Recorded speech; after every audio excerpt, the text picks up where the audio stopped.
My topic is about my grandma.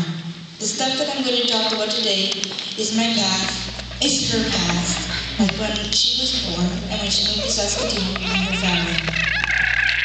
My grandma, Cheryl LaFontaine, was born on November 3rd, 1948 in Moose Jaw, Saskatchewan. Her mother is Mildred Fisher and her father is Albert Fisher, I think. Mildred is still alive, but Albert is dead. My grandma has two sisters, Linda and Leslie. Linda is the oldest, Grandma's the second oldest, and Leslie is the baby of the family.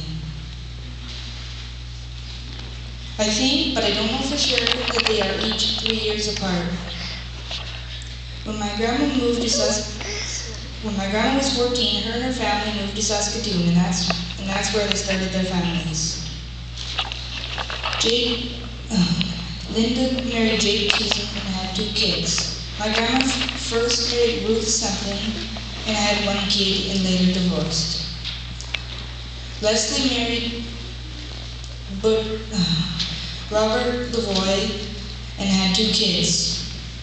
After 2 years after the divorce, my grandma married Robert LaFontaine. They had 2 kids, Chad and Melanie LaFontaine. Chad is my dad, and of course his sister is Melanie LaFontaine. Shortly after her kids, she was diagnosed with cervix cancer at age 34. The doctor told her she wouldn't be able to have any kids. She was upset a little, but who wouldn't be about that? But she was still happy that she was able to have 3 kids before she got the cancer. And it's a good thing because I wouldn't be here, neither did my cousins, or my brother and my sisters. Now that I told you about her childhood and moving here and her cancer, I'm going to talk about where she worked. My grandma started working at Canadian Tire in 1992. Her position was a cashier, and she did a whole bunch of other stuff too. She was well respected there too by all the staff, especially the older ones, because they would have worked there at the same time she worked there. When she walks into the store, all the workers say, "Hi, Cheryl." Or when I'm there with my dad or someone else, people always come up to me and tell your grandma and say hi.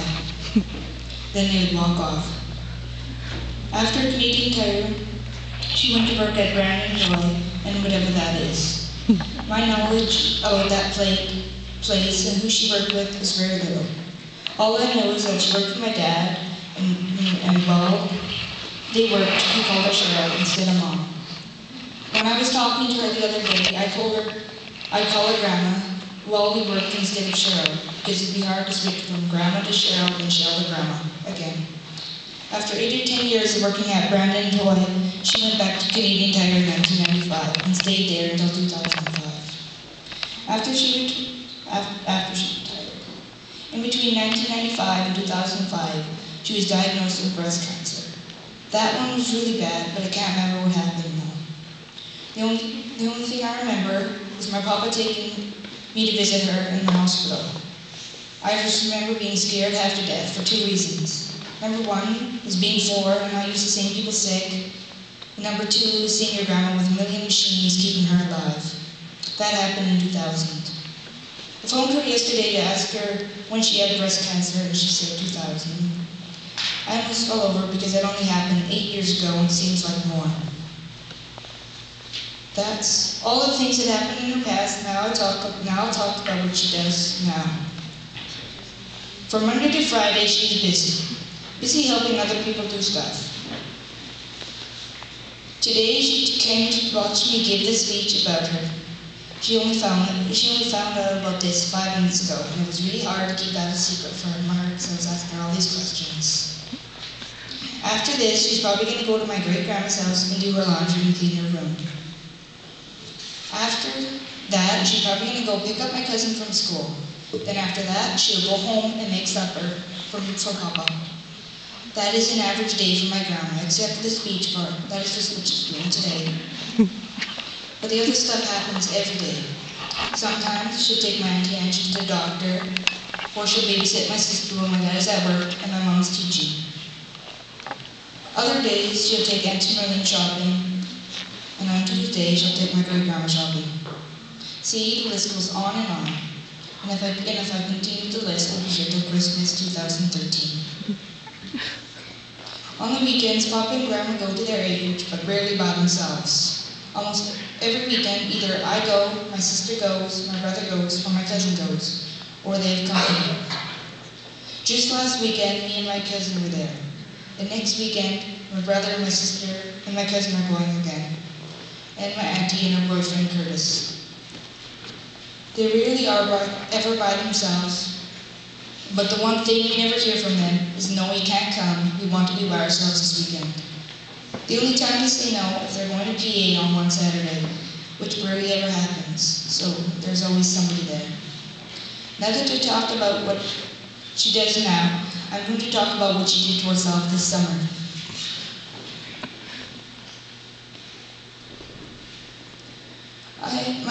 My papa finished charging my quad and he told me to ride it around the yard, so I did, a couple times. I was about to park it and my grandma came up to me and said, I'd like to ride it, and I said yes, because he drives my dad's quad when he's not there, when me and my papa go quadding. She's riding around and she decides that she's going to the ditch. She's riding around, everything's going good, she sticks out her leg, and the next thing we know, she falls off. Everybody's just killing themselves laughing except for me. I think something's wrong, and I was right. Everybody started going to the ditch where she was, except for me. I ran past everyone faster than I've ever ran before and asked her, "Are you okay?" Her reply was, "No, I think I broke her leg. Get your papa right now." I yelled at the top of my lungs for my papa. Then everybody's faces were dead silent, and they all started running except for Papa and Terry. They got in the truck and then drove it to the ditch so they can take Grandma back to the house. After Papa had gotten there, I drove my quad back to the house, and I did the stupidest thing you can do if someone ever broke a bone. I ran into the house and checked the time. She broke her leg at 8:33 on Saturday, August 9th, 2008.